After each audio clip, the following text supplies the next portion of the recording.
ဝေးရသည့်တုပ်ကွေးယောဂဆိုတာလေလိုင်းထဲကနေပြီးတော့ကူးစက်တဲ့ virus influenza virus ကနေပြီးတော့လူတစ်ဦးနဲ့တစ်ဦးအသက်ရှူလမ်းကြောင်းဆိုင်ရာကနေပြီးတော့ကူးစက်တာဖြစ်တယ်။တုပ်ကွေးယောဂကာကွယ်ဆေးကိုထိုးရင်ကောင်းလားမထိုးရင်ကောင်းလားဆိုတဲ့မေးခွန်းပဲဖြစ်ပါတယ်။အားလုံးပဲမင်္ဂလာပါ။ကျွန်တော်ကတော့ရွှေကတ္တာစီကံကဒေါက်တာရဲထောင်ဖြစ်ပါတယ်။မွေးရသည်မှာအဖြစ်များတဲ့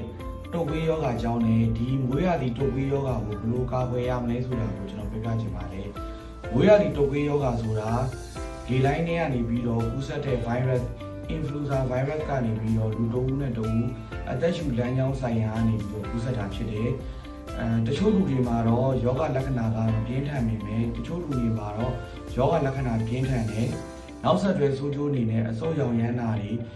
နာတာရှည်ယောဂဖြစ်တာတွေဖြစ်တတ်တယ်။တုပ်ကွေးယောဂလက္ခဏာတွေကတော့ရုတ်တရက်ခန္ဓာကိုယ်အပူချိန်တက်လာမယ်၊ဖျားမယ်၊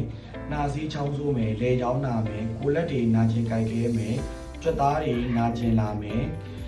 အဆိုးဆုံးကတော့အဆုတ်ရောင်ရမ်းတာတွေနာတာရှည်ယောဂဖြစ်လာတာတွေဒီဖြစ်နိုင်တယ်ယောဂလက္ခဏာပြင်းထန်တာနဲ့များဤသက်ရာဆေးရုံဆေးခန်းကိုတွားရောက်ပြီးတော့ဆရာဝန်တွေနဲ့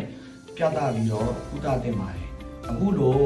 တုပ်ကွေးကာကွယ်ဆေးနဲ့ပတ်သက်ပြီးကျွန်တော်တို့ရွှေကတ္တာဆေးခန်း page မှာလာပြီးအမေးအများဆုံးကတော့တုပ်ကွေးယောဂကာကွယ်ဆေးကိုထိုးရင်ကောင်းလားမထိုးရင်ကောင်းလားဆိုတဲ့မေးခွန်းပဲဖြစ်ပါတယ်အဲဒီတော့ဒီတုပ်ကွေးယောဂကာကွယ်ဆေးရဲ့အရေးပါပုံကိုကျွန်တော်ပြောပြမယ်။တုပ်ကွေးယောဂကာကွယ်ဆေးကိုထိုးထားလိုက်လို့ရှိရင်ယောဂကူးတယောက်နဲ့တယောက်နဲ့ကူးစက်နိုင်ခြေကိုလျှော့ချပေးတယ်။ပြီးတော့ယောဂပြင်းထန်မှုအဆင့်တွေကိုလည်းလျှော့ချပေးတယ်။ပြီးတော့ယောဂရဲ့နောက်ဆက်တွဲယောဂပြင်းထန်လာတာတွေအဆုတ်ရောင်လာတာတွေဒီနာတာရှည်ဖြစ်လာမဲ့ယောဂတွေနဲ့ပတ်သက်ပြီးတော့လည်းသူကဒီကာကွယ်ပေးထားတယ်။အဲ့ဒီအဆင့်တွေကိုလည်းလျှော့ချပေးထားတယ်။ပြီးတော့ကိုယ်တိုင်ကဒီတုပ်ကွေးကာကွယ်ဆေးကိုထိုးထားလိုက်လို့ရှိရင်ကိုယ့်ရဲ့ကလေးတွေကိုယ့်ရဲ့တက်ကြီးရွယ်အိုမိဘတွေကိုယ့်ရဲ့မိသားစုကိုယ့်ရဲ့တငယ်ချင်း